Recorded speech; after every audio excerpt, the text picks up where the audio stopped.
Bé, avui us faré un tàrtar de salmó fresc amb aguacate i els ingredients seran una mica de ceba tendra, una mica de tomàquet, aguacate, una mica de pell de taronja. Llavors aquí he preparat una mica de mel i mostassa per després per decorar, el salmó, per suposar, una mica de tomàquet tallat a quadrats petits, sal i sucre. Primer de tot marinarem el salmó, que va en parts iguales sal,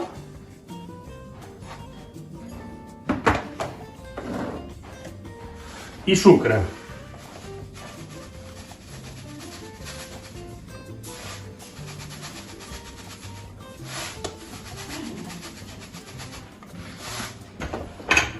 Aquesta sal i sucre la podem aromatitzar amb una mica de pell de taronja tallada molt petita, o fonoll o alguna herba que tingueu per casa. Només lo taronja, lo blanc no. Res, amb poca cosa ja farem.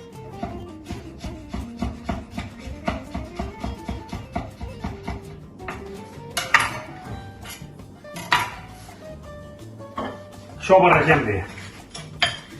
El salmó l'he tingut congelat 2 dies perquè no hi hagi l'anisakis.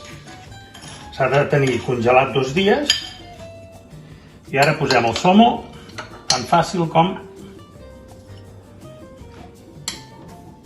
així, que estigui ben cobert de sal i de sucre. Això ho posem a la nevera? Això ho posem a la nevera. Si és molt gruixut, 2 dies, i si és una cua que sigui primer, amb un dia n'hi ha prou. Però això ja ho veureu quan ho tingueu fet, doncs, a base del temps de fer-ho, doncs, això us pot servir per amanides, per fer el tàrtar de salmó, per tallar el llesquet com si fos salmó fumat. Bé, això ja és. Bé, ara anem a muntar el plat.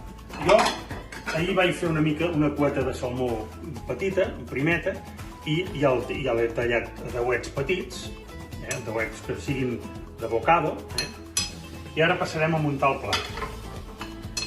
He tallat una mica d'aguacate i he posat una mica de llimona perquè no se m'ennegreixi.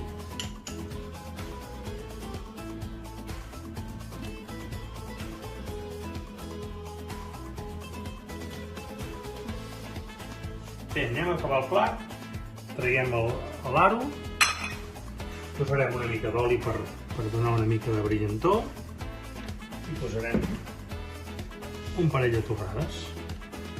Bé, 4. Molt bé, estupendo. Vale? Espero que us agradi. I com que em sembla que amb això no en tindrem prou, he fet una pizzeta, perquè els divendres sempre en feien moltes i en tornem a fer moltes i em ve de gust de fer-la i de menjar-la. Bon profit! Molt bé.